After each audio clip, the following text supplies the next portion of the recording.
Welcome to Telugu one academy. జియోగ్రఫీలో ఈరోజు మనం శాంక్చురీస్ ఆఫ్ ఇండియా, మన వన్యప్రాణి సంరక్షణ స్థలాలు. సో నేషనల్ పార్క్స్కి వీటికి తేడా ఏంటి? బయోస్పియర్ రిజర్వ్ అంటే ఏంటి, శాంక్చురీ అంటే ఏంటి, నేషనల్ పార్క్ అంటే ఏంటి, ఇవి చూద్దాం.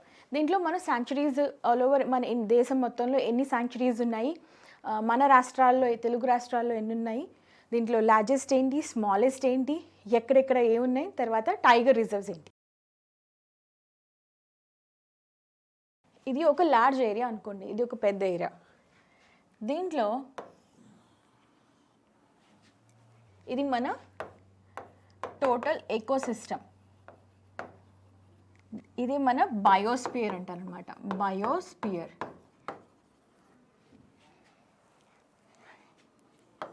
ఇది కోర్ జోన్. సో ఇది బఫర్ ఏరియా. ఈ బఫర్ ఏరియాని మనం వైల్డ్ లైఫ్ శాంక్చురీస్ కింద పెట్టుకున్నాం అనమాట. వైల్డ్ లైఫ్ శాంక్చురీస్ ఏదైతే కోర్ జోన్స్ ఉన్నాయో అవి మన నేషనల్ పార్క్స్ అనమాట. నేషనల్ పార్క్స్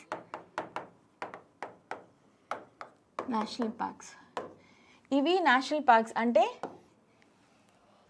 ఈ బఫర్ జోన్ దాటిన తర్వాత ఏదైతే కోర్ ఏరియా ఉంటుందో అది నేషనల్ పార్క్స్. అంటే national parks highly protected areas అనమాట. అసలు హ్యూమన్ ఇంటర్వెన్షన్ అనేది ఇంపాసిబుల్ నేషనల్ పార్క్స్లో. ఒకవేళ ఓన్లీ అది కూడా కొంత ఏరియా వరకే. ఈ బఫర్ జోన్స్ ఏంటంటే వైల్డ్ లైఫ్ శాంక్చురీస్. ఇక్కడ హ్యూమన్ ఇంటర్వెన్షన్ ఒక లెవెల్ వరకు పాసిబుల్. గ్రేజింగ్ అది చేసుకోవచ్చు, వాళ్ళ పశువుల్ని వాటిని మేతకు తీసుకువెళ్ళొచ్చు, తర్వాత పుల్లలు ఏరుకోవచ్చు. సో ఈ నేషనల్ పార్క్స్ ఏంటంటే హైలీ సెక్యూర్డ్ అనమాట, టోటలీ సెక్యూర్డ్. ఈ బయోస్పియర్ రిజర్వ్ ఏంటంటే మన ఎకోసిస్టంలో, మన ఎకాలజీలో డిఫరెంట్ వెరీ స్పీషీస్ ఉంటాయి.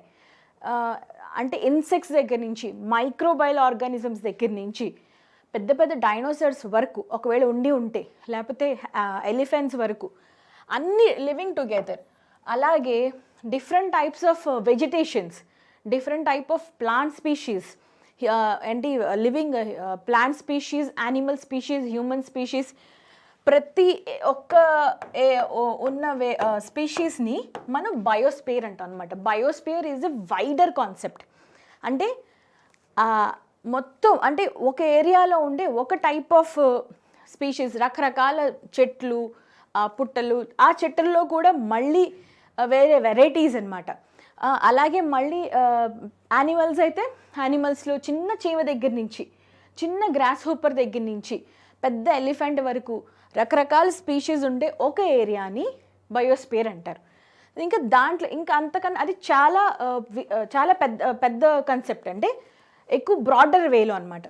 సో వైల్డ్ లైఫ్ శాంక్చురీస్ ఏంటంటే ఒక టిపికల్ స్పీషీస్ని, లేకపోతే ఒక టిపికల్ వెజిటేషన్ని, ఒక టిపికల్ ప్లాంట్ స్పీషీస్ని ఒక దగ్గర పెడితే దాన్ని wild life sanctuaries. National parks ఏంటంటే ఎక్స్క్లూజివ్లీ కొన్ని యానిమల్స్ కానీ కొన్ని స్పీషీస్ కానీ వాళ్ళ హ్యాబిటాట్లో ఏ హ్యూమన్ ఇంటర్వెన్షన్ లేకుండా ఉండే వాటిని నేషనల్ పార్క్స్ అంటారు. సో ఇప్పుడు వైల్డ్ లైఫ్ శాంక్చురీ డెఫినిషన్ అంటే అథెంటిక్ డెఫినిషన్ ఏంటో ఒకసారి చూద్దాం. It is an area where killing and capturing of any species of birds or animals is restricted, prohibited, except under orders. అంటే ఈ ఏరియాస్లోని అసలు కిల్లింగ్ అనే మాట పక్కన పెట్టేయండి. కిల్లింగ్ కానీ పోచింగ్ అంటే హంటింగ్ అనమాట. ఎనీ స్పీషీస్ ఆఫ్ బర్డ్స్, పిట్టల దగ్గర నుంచి పెద్ద యానిమల్స్ వరకు వేటిని మనకి ఆ ఏరియాలో ఉండే వాటిని తాకే అర్హత లేదు. ఒకవేళ ఇన్ కేస్ ఏదైనా ఒక యానిమల్ బాగా మ్యానీటర్ కింద మారి అక్కడ జనాల్ని ఇబ్బంది పెడుతుంది అంటే అప్పుడు కూడా దాన్ని చంపడానికి కానీ ఏదైనా కానీ అథారిటీ ఓన్లీ వైల్డ్ లైఫ్ వార్డెన్కి ఉంటుంది. అంటే స్టేట్ వైల్డ్ లైఫ్ వార్డెన్ అనమాట. ఐఎఫ్ఎస్ ఆఫీసర్స్లో హైయెస్ట్ ఆఫీసర్ అయినా. So animals except in under orders of competent authority. ఈ కంపీటెంట్ అథారిటీ అంటే చీఫ్ వైల్డ్ లైఫ్ వార్డెన్ అంటే ఐఎఫ్ఎస్ ఆఫీసర్స్లోని స్టేట్లో ఆయన పెద్ద. So and whole boundaries and characteristics should be sacrosanct. ఈ ఈ మన వైల్డ్ లైఫ్ శాంక్చురీస్లోని బార్డర్స్ ఆల్టర్ చేయాలన్నా ఏం చేయాలన్నా కూడా ఒక రకంగా పాసిబుల్. అంటే నేషనల్ పార్క్స్లో అయితే బార్డర్స్ ఆల్టర్ చేయడం కానీ ఇవన్నీ ఇంపాసిబుల్. బట్ వైల్డ్ లైఫ్ శాంక్చురీస్లో మన బార్డర్స్ని ఆల్టర్ చేసుకోవచ్చు, కొంచెం పెంచవచ్చు లేకపోతే తగ్గించవచ్చు. సో ఇవన్నీ చేయొచ్చు. The wild life protection act 1972 provides for the establishment of protected areas in India. మనకి వైల్డ్ లైఫ్ శాంక్చురీస్ని ఎప్పుడు ఎస్టాబ్లిష్ చేశారు అంటే 1972 వైల్డ్ లైఫ్ ప్రొటెక్షన్ యాక్ట్ తర్వాత మనకి వైల్డ్ లైఫ్ శాంక్చురీస్ అన్నవి మన దేశం మొత్తం మీద వన్యప్రాణుల సంరక్షణ స్థలాలు ఏర్పడ్డాయి. So India has over 553 wild life sanctuaries. ఎన్నునే మనకి 553 వైల్డ్ లైఫ్ శాంక్చురీస్, ఒకటి కాదు రెండు కాదు. So India is a varied country అనమాట. ఆల్మోస్ట్ గ్లోబ్లోని మన ఓన్లీ 2.6%, 2.8% మాత్రమే మన ఏరియా అయితే 7%, 8% మనం మొత్తం species variety of various species మన ఇండియాలో ఉన్నాయి. అదే మెరైన్ స్పీషీస్ తీసుకుంటే nearly more than 50% marine species ఇండియాలో మాత్రం ఉన్నాయన్నమాట, Indian వాటర్స్లో. So, according to it, India has over 553 animal sanctuaries referred to as wildlife sanctuaries under IUCN category. IUCN category 4. ఇది 4 ఇది నేషనల్ ప్రొటెక్షన్. నేషనల్ పార్క్స్కి అయితే కేటగిరీ 2. కేటగిరీ 2 అంటే highly restricted area and highly protected area. Category 4 అంటే కొంచెం relaxation ఉందన్నమాట, మనుషుల intervention ఉంది, వెళ్ళొచ్చు మనం అక్కడ ఏంటి రిక్రియేషన్ కోసం కానీ లేకపోతే రీసెర్చ్ పర్పసెస్ కోసం కానీ వెళ్ళొచ్చు. కానీ కేటగిరీ 4 ప్రొటెక్టెడ్ ఏరియాస్ అంటే అస్సలు not allowed. Human beings are not allowed. Allow చేసినా కూడా విత్ మినిమం మెంబర్స్ని లేకపోతే మినిమం ప్లేస్లో మాత్రమే అలౌ చేస్తారు. కోర్ ఏరియాస్కి అసలు అలౌ చేయరు. ఓన్లీ బఫర్ జోన్స్లో, ట్రాన్సిషన్ జోన్స్లో మాత్రమే అలౌ చేస్తారు. సో ఇది అదే నేషనల్ పార్క్స్ అయితే కేటగిరీ 4. IUCN అంటే international union for conservation of nature అనమాట. సో దీంట్లో మనం జాయిన్ అయిన తర్వాత అంటే 1968లోని ఇది స్విట్జర్లాండ్లో గ్లాడ్ అనే ఒక ప్లేస్లో దీని హెడ్ క్వార్టర్స్ ఉన్నాయి. 1968లో మనం దీని మెంబర్ అయిన తర్వాత మనం అప్పటి నుంచి నేషనల్ పార్క్స్ కానీ లేకపోతే వైల్డ్ లైఫ్ శాంక్చురీస్ కానీ ఎస్టాబ్లిష్ చేసుకోవడం మొదలుపెట్టాం. ఇవి started conserving our animals and species, varieties of species of flora and fauna both. So protected area. Among these are 51 tiger reserves. మళ్ళీ ఇందులో అంటే ఇవన్నీ సో ఇది నేషనల్ పార్క్ అనుకోండి. మళ్ళీ దీంట్లో కోర్ ఏరియా ఇది ఒక tiger reserve are elephant reserve. So దీంట్లో అంటే మళ్ళీ ఇది మన ట్రాన్సిషన్ జోన్, ఇది transition zone. Biosphere is a larger term in it's a transition zone. అదే మన వైల్డ్ లైఫ్ శాంక్చురీ అంటే అది బఫర్ జోన్, అంటే ఓన్లీ సమ్ ఎక్స్టెంట్ వరకు మనకి లోపల అలౌ చేస్తారు. ఇంకా నేషనల్ పార్క్స్ అంటే టోటల్ కోర్ ఏరియాస్ అయినా కూడా అందులో టైగర్ రిజర్వ్స్ ఉంటాయన్నమాట. నేషనల్ పార్క్స్లోనే ఇక్కడ టైగర్ మూమెంట్ దొరికే బట్టి, టైగర్ పాపులేషన్ బట్టి టైగర్ రిజర్వ్స్ పెట్టారు. అవి ఇంకా highly protected areas, tiger zones, tiger reserves.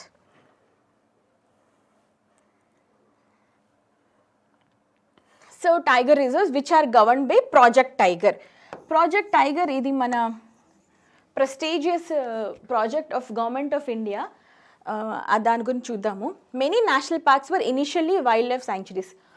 ఒక వైల్డ్ లైఫ్ శాంక్చురీని దాని స్టేటస్ని నేషనల్ పార్క్ స్టేటస్ కింద మార్చచ్చు, అంటే దానికి ఆ హోదా కల్పించవచ్చు. కానీ నేషనల్ పార్క్ని వైల్డ్ లైఫ్ శాంక్చురీ కింద దించకూడదు అనమాట. అంటే ఇఫ్ సీ సంథింగ్, ఇది వైల్డ్ లైఫ్ శాంక్చురీ. దీన్ని నేను ఇప్పటి వరకు వైల్డ్ లైఫ్, నేను WLS అని రాస్తాను, వైల్డ్ లైఫ్ శాంక్చురీ అనుకుందాం. సో దీన్ని నేను ఇప్పటి నుంచి this is called as national park అని నేను కన్సిడర్ చేస్తానన్నమాట. సో అది ఓకే, అంతవరకు ఓకే. వైల్డ్ లైఫ్ శాంక్చురీస్ని అంటే మీరు 5వ క్లాస్ నుంచి 10వ క్లాస్ వెళ్ళినట్టు అనమాట. అంతేగాని ఒక ఆల్రెడీ ఎగ్జిస్టింగ్ నేషనల్ పార్క్ని వైల్డ్ లైఫ్ శాంక్చురీ కింద మార్చలేరు. అంటే 10th క్లాస్ నుంచి 5th క్లాస్కి డిమోట్ చేయడం. So this is not possible అనమాట. సో ఓన్లీ వైల్డ్ లైఫ్ శాంక్చురీసే ఈ రోజుల్లో వైల్డ్ లైఫ్ శాంక్చురీస్ ఫ్యూచర్లో నేషనల్ పార్క్స్ అవ్వచ్చు. So many national parks were initially wild life sanctuaries. The oldest national wild life sanctuaries is Vedanthangal bird national park. చెన్నైలోని Vedanthangal bird national park మనకి oldest అనమాట. అది ఎక్కడ ఏ ఇయర్లో ఎస్టాబ్లిష్ చేశారంటే 1796, అంటే ఎప్పుడు 18th సెంచురీలో 1796లోని అప్పుడే వాళ్ళు వేదాంతగల్ బర్డ్ శాంక్చురీ చెన్నై దగ్గర అనమాట. అది oldest wild life sanctuary in India. So ఇప్పుడు why we should have a wild life sanctuary, అసలు ఎందుకు మనం wild life sanctuaries, national parks, ఈ బయోస్పియర్ రిజర్వ్స్, హాట్స్పాట్స్ ఇవన్నీ అసలు ఎందుకు మనం పెట్టుకోవాలి, దీని వెనకాల కారణం ఏంటి? So the sanctuaries and national parks ఇవన్నీ మనం ప్రొటెక్టెడ్ ఏరియాస్ అని అనుకుంటాం అనమాట. ఎందుకంటే అక్కడ మూమెంట్ ట్రెస్ పాసింగ్ కానీ మూమెంట్ కానీ ఆఫ్ హ్యూమన్ బీయింగ్స్ అన్నది చాలా తక్కువ. కొన్నిట్లో నిల్, కొన్నిట్లో రెస్ట్రిక్టెడ్, రెండు. So are established with the view to adequate representation of biogeographic diversity. అంటే ఈ భూమి మీద మనుషులు ఒక్కలే బతకడం కాదు, మన ఈ భూమి మన ఓన్లీ హ్యూమన్ బీయింగ్స్ ఒక్కటే కాదు, మొత్తం ఎవ్రీ లివింగ్ బీయింగ్ది. అంటే ఈవెన్ ప్లాంట్స్, తర్వాత చిన్న చిన్న ఇన్సెక్ట్స్, అందరిది ఈ ఎర్త్ అనమాట. కానీ మనం ఏం చేసామంటే human beings are very intelligent species, intelligent race కాబట్టి హోమోసేపియన్స్.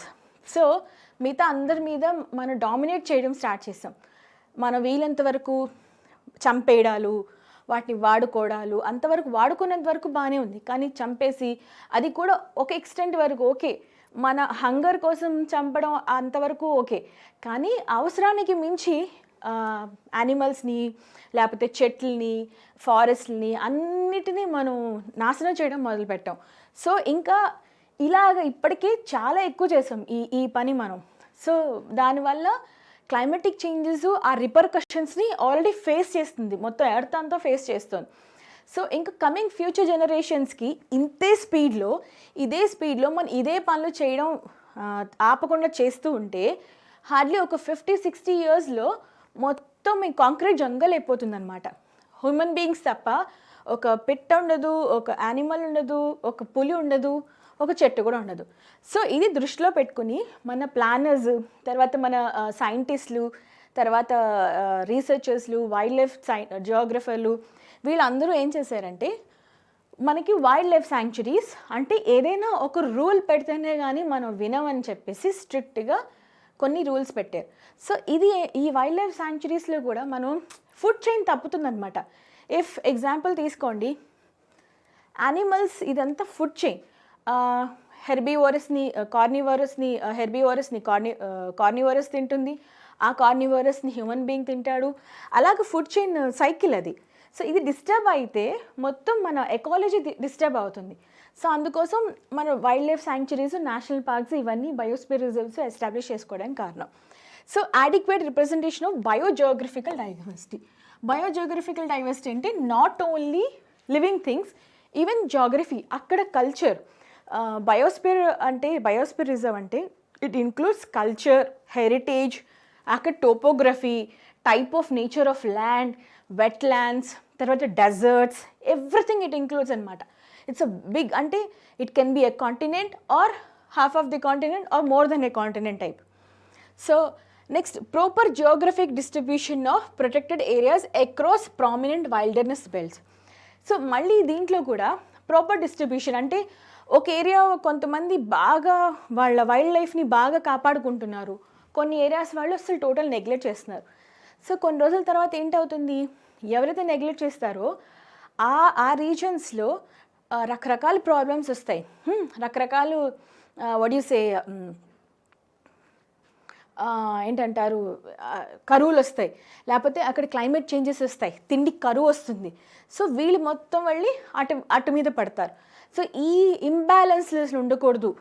ఒక ఏరియా బాగా అంటే ఫుడ్ ప్రాసెస్లో దీంట్లో లేకపోతే ఎకాలజీ ప్రొటెక్షన్లో ఉంటే ఇంకో ఏరియా అసలు లేకపోతే అలా ఉండకూడదని చెప్పి బ్యాలెన్సింగ్ ఉండాలి, అన్ని ఏరియాస్లో ఈక్వల్గా ఉండాలి అని ఇది పెట్టారు. Next, setting up new protected areas, rationalizing boundaries of existing ones so as to meet the imperative in 1 and 2.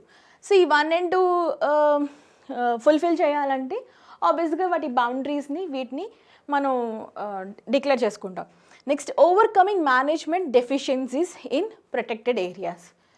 ఇవి ఎందుకు పెట్టినామంటే మేనేజ్మెంట్ డెఫిషియన్సీస్ అక్కడ ఇంటర్నల్గా ఓకే ఏ ఇష్యూస్ ఫర్దర్ అడ్మినిస్ట్రేటివ్ ఇష్యూస్ రాకుండా. Next, establishing a monitoring mechanism to access the viability of network of protected areas.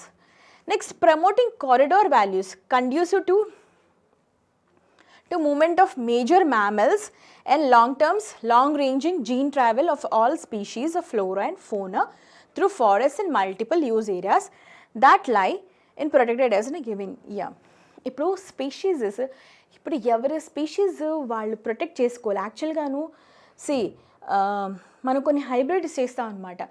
అంటే lion టైగర్ని cross చేసి లైగర్ అంటారు. So ఇవి కొంతవరకు బాగానే ఉంటుంది, కానీ ఈ మ్యామల్స్ పెద్ద పెద్ద మ్యామల్స్ ఏవైతే ఉన్నాయో వాటి స్పీషీస్ని బ్రీడింగ్ చేసి వాటికి కావాల్సిన హ్యాబిటాట్లు ప్రొటెక్ట్ చేయాలి, లేకపోతే అవి కొన్ని రోజులకి ఎక్స్టెంట్ అయిపోతాయి. కొన్ని మ్యామల్స్ ఎలా అంటే వాటి బ్రీడింగ్ కావాలంటే వాళ్ళకు కండ్యూసివ్ ఏరియాస్ ఉండాలన్నమాట, ఆరెల్స్ వాళ్ళు ఆ కైండ్ ఆఫ్ అట్మాస్ఫియర్ లేకపోతే క్లైమేట్ అది లేకపోతే దే డోంట్ బ్రీడ్. సో అలాగ కొన్ని రోజుల తర్వాత వల్నరబుల్ నుంచి ఎక్స్టెంట్ అయిపోతాయి అనమాట, ఎండేంజర్డ్ అయిపోయి ఎక్స్టెండ్ అయిపోతాయి, ఇంకా పోయింది అన్నట్టు. మనకి ఇలాంటి ఎక్స్టెంట్ అయిపోయిన వాటిల్లోని మన డైనోసర్ ఒక టైప్, డైనోసర్ ఇంకో థియరీ ఉంది అనుకోండి, బట్ ఎక్స్టెంటెడ్. మనకి cheetah 1000 years back cheetah extent అయిపోయింది యాక్చువల్గాను. సో అసలు వీ లాస్ చీతాస్ అనమాట. 1000 years మొత్తమే ఇండియాలో చీతాస్ అనేవి ఇప్పుడు లేవు. సో తర్వాత మన నమీబియా నుంచి చీతాస్ తెచ్చుకుని తర్వాత నౌరబీ అనే ఒక ఏరియాలో మధ్యప్రదేశ్లోనే అక్కడ ఏరియాలో పెట్టి అప్పుడు వాటిని క్రాస్ చేసి మన క్లైమేట్కి అలవాటు చేసి బ్రీడింగ్ చేయించాం. ఆర్ఎల్స్ వీ లాస్ చీతాస్, మనం మొత్తం చీతాస్ అన్నిటినీ అవగొట్టేసాం. సో డిఫరెన్స్ బిట్వీన్ ఇది వైల్డ్ లైఫ్ శాంక్చురీస్ ఎందుకు పెట్టాలో డెఫినేషన్. ఇప్పుడు వాటి మధ్యన డిఫరెన్సెస్ చూద్దాం. నేషనల్ పార్క్స్కి వైల్డ్ లైఫ్ శాంక్చురీస్కి మధ్య తేడాలు ఏంటి అంటే, ఓకే రెండు ఉండాలా, రెండు అవసరం ఏంటి, దీని స్పెషాలిటీ ఏంటి, దాని స్పెషాలిటీ ఏంటి.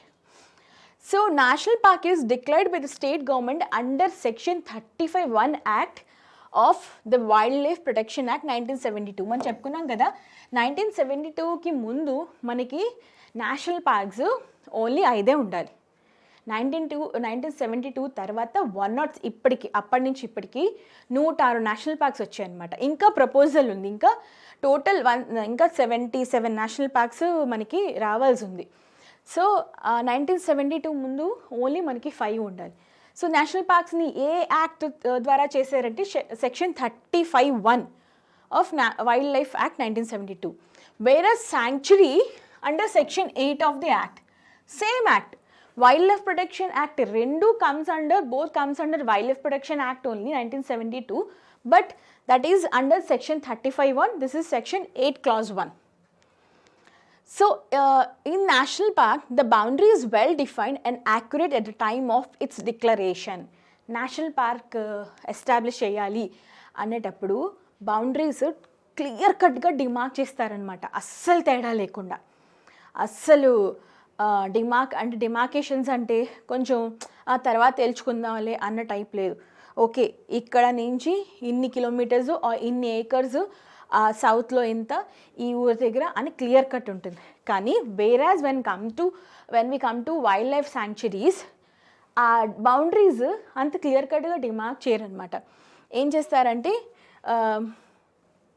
అప్రాక్సిమేట్లీ ఓకే మళ్ళీ తర్వాత పెంచుకోవచ్చులే అన్నట్టు అప్రాక్సిమేట్లీ బౌండరీని డిక్లేర్ చేస్తారు. ఎందుకంటే ఇక్కడ నేషనల్ పార్క్స్ని బౌండరీస్ ఎందుకు అంత క్లియర్ కట్గా డిమార్కేట్ చేస్తారంటే నేషనల్ పార్క్స్లోని human intervention is restricted highly impossible. అది కూడా కోర్ ఏరియాస్లో only very few, that too with permission of the chief wild life warden.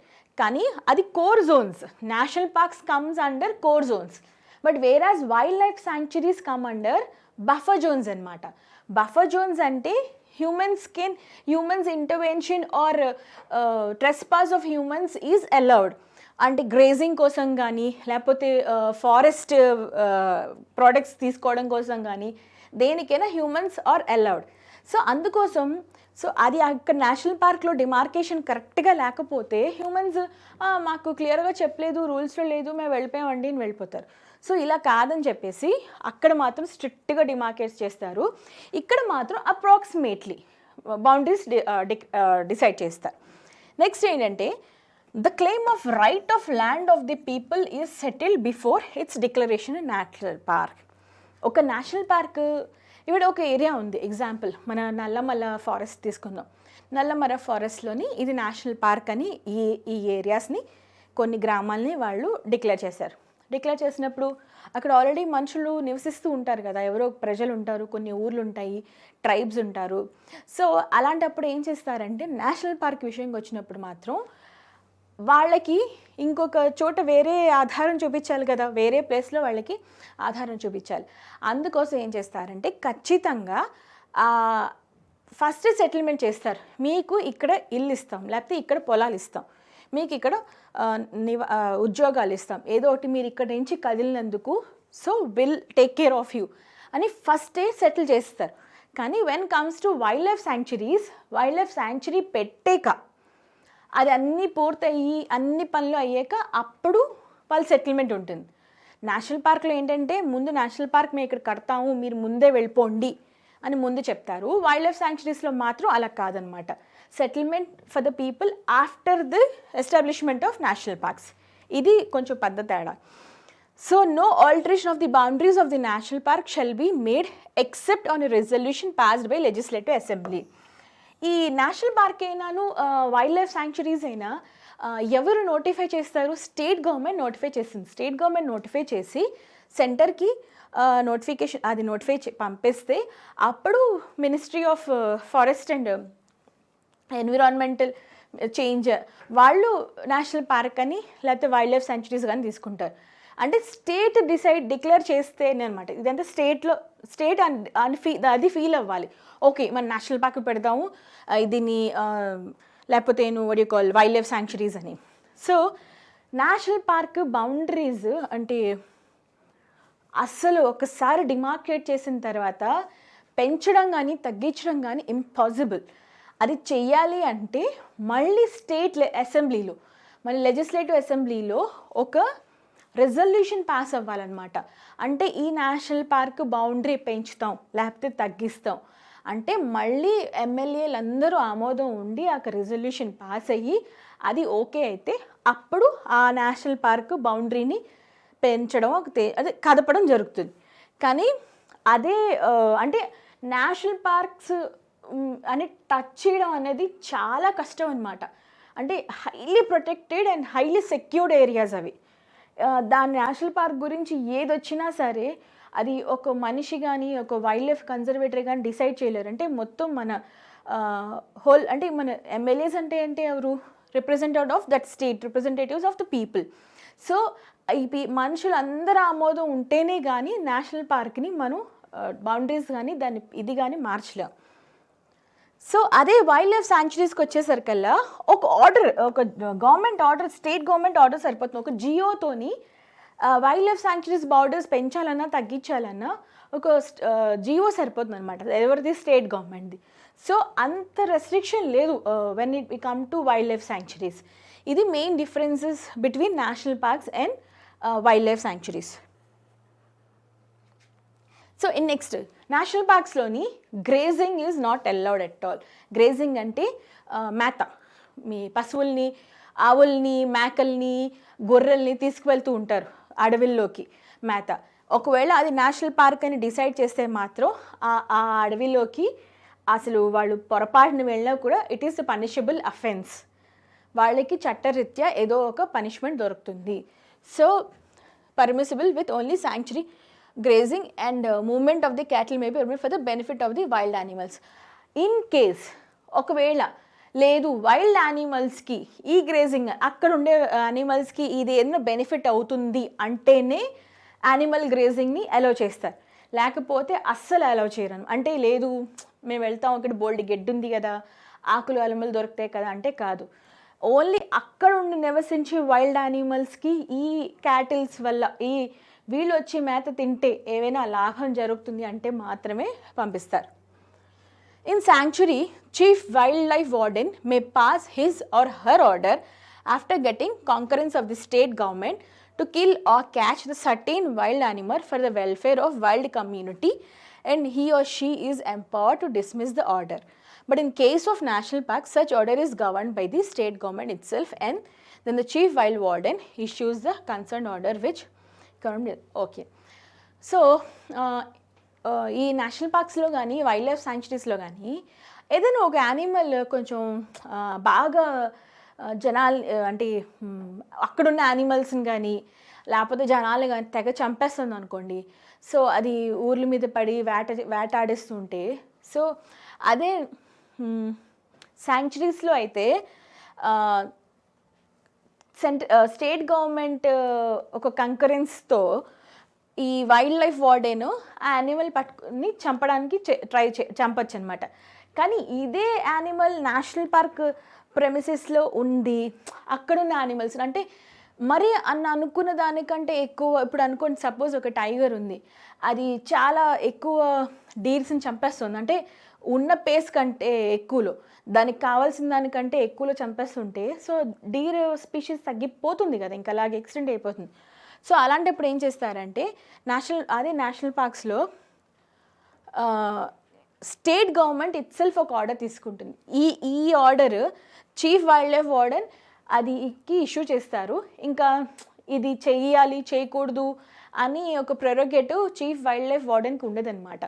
అదే శాంక్చురీస్లో అయితే ఆయన ఆవిడ డెసిషన్ అనమాట. he or she can implement it, or they can postpone it, or they can reject it anamata.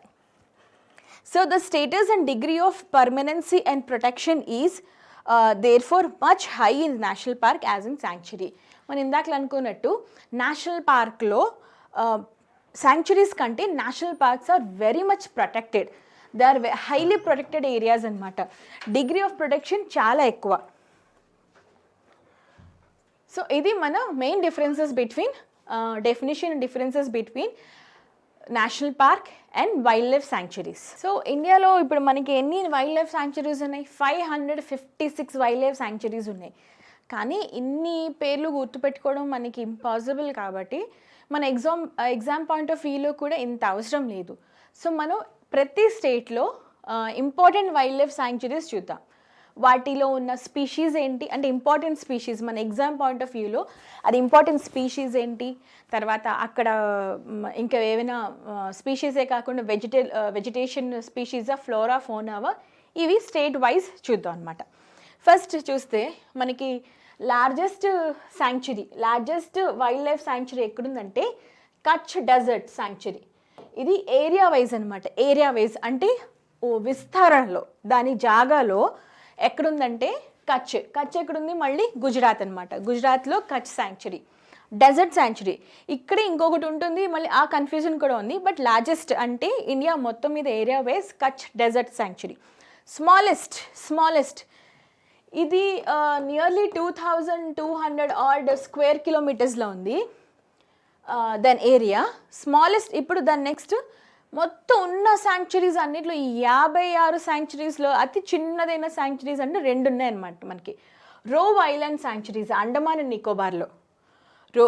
మనకి తెలుసు కదా మన Andaman Nicobar already అవి చిన్నవి. నేషనల్ పార్క్స్లో కూడా స్మాలెస్ట్ నేషనల్ పార్క్ ఏదంటే సౌత్ బటన్ నేషనల్ పార్క్ అండమాన్లో, సౌత్ అండమాన్లో అనమాట. ది బటన్ నేషనల్ పార్క్ అది కూడా అండమాన్లో ఉంది. స్మాలెస్ట్ నేషనల్ పార్క్ అండమాన్లో ఉంది, and smallest wild life sanctuary కూడా అండమాన్లో ఉంది. దీని పేరేంటి? రోవ్ ఐలాండ్, ROW, రో ఐలాండ్. ఇది అండమాన్ నికోబార్లో ఉంది. మళ్ళీ ఇలాగే దీని ఏరియా ఎంతంటే 0.01 కిలోమీటర్ స్క్వేర్, అంటే చాలా చిన్నది. బుజ్జి నేషనల్ పార్క్ అది యాక్చువల్గా 0.01 కిలోమీటర్ స్క్వేర్. సో అలాగే మనకి Andaman islands eastern part of bay of బెంగాల్లో అనమాట, ఈస్ట్ కోస్ట్ ఆఫ్ ఇండియాలో ఉన్నాయి. మనకి వెస్ట్ కోస్ట్ అరేబియన్ సీలో చూస్తే లక్షద్వీప్ ఐలాండ్స్ ఉన్నాయి కదా, అక్కడ ఇంకొక నేషనల్ పార్క్ ఉంది, doctor Salim Ali national park, wild life sanctuary, Salim Ali wild life sanctuary. Salim Ali wild life sanctuaries ఇంకా 2-3 ఉన్నాయన్నమాట. గోవాలో ఒకటి ఉంది, ఇక్కడ ఒకటి ఉంది. సో ఇక్కడ సలీం అలీ మీకు ఆప్షన్స్లోని స్మాలెస్ట్ వైల్డ్ లైఫ్ శాంక్చురీ అన్నప్పుడు Salim Ali wild life sanctuary, లేకపోతే వేదాంత గర్ల్స్ వైల్డ్ లైఫ్ శాంక్చురీ, లేకపోతే పెంచ్ వైల్డ్ లైఫ్ శాంక్చురీ ఇలా ఇస్తే సలీం అలీ అని డైరెక్ట్గా పెట్టియండి. అలా కాదు, ఏంటంటారు, Salim Ali wild life sanctuary Goa, Salim Ali wild life sanctuary Pitti అంటారనమాట. పిట్టి అంటే లక్షద్వీప్లో ఈ ఉండే వైల్డ్ లైఫ్ శాంక్చురీని పిట్టియో పిట్ట అంటే అక్కడ యాక్చువల్గా ఇది బర్డ్ శాంక్చురీ అనమాట. సలీం అలీ ఆయన ఒక చాలా వరల్డ్ ఫేమస్ ఆర్నథాలజిస్ట్ అనమాట. ఆర్నథాలజిస్ట్ అంటే ornithology is a study of birds, anything about birds అనమాట.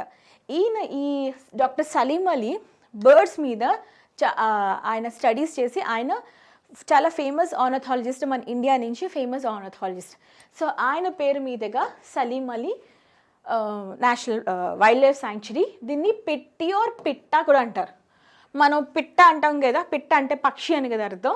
సో పిట్ట అలా కనెక్ట్ చేసుకోండి, అలా గుర్తుపెట్టుకోండి. సో ఇది ఎక్కడుందంటే మన లక్షద్వీప్ ఐలాండ్స్లో అనమాట, అరేబియన్ సీలో లక్షద్వీప్ ఐలాండ్స్లో ఉంది. సో నెక్స్ట్ ఓల్డెస్ట్ అతి పురాతనమైన వైల్డ్ లైఫ్ శాంక్చురీ ఏదంటే Vedanthangal lake bird wild life sanctuary తమిళనాడులో. ఇందాక చూసాం, అది చెన్నైకి దగ్గర 1796లో దీన్ని ఎస్టాబ్లిష్ చేశారు. 1796లో ఈ వేదాంతగఢ్ లేక్ ఇది ఒక కొలను దగ్గర సరస్సుకు ఉంటుంది. సో ఇది కూడా బర్డ్ వైల్డ్ లైఫ్ శాంక్చురీయే. చెన్నైకి దగ్గర 1796లో ఇది ఎస్టాబ్లిష్ చేశారు. సో స్మాలెస్ట్ లార్జెస్ట్ అంటే కచ్ డెజర్ట్. ఇక్కడ కన్ఫ్యూజన్ ఉంటుంది, అది గుజరాత్లో ఉండే ఇంకో వైల్డ్ లైఫ్ శాంక్చురీ, కానీ ఆన్సర్ మాత్రం కచ్ డెజర్టే. నెక్స్ట్ ఈజ్ స్మాలెస్ట్ రో ఐలాండ్, అండమాన్ నికోబార్, సలీం అలీ ఆర్ పిట్ట వైల్డ్ లైఫ్ శాంక్చురీ అంటే లక్షద్వీప్. అండ్ ఓల్డెస్ట్ అతి పురాతన వైల్డ్ లైఫ్ శాంక్చురీ వన్యప్రాణుల సంరక్షణ స్థలం అంటే మనకి Vedanthangal lake bird wild life sanctuary Tamil Nadu. నచ్చితే లైక్ చేయండి, షేర్ చేయండి. Happy learning, take care.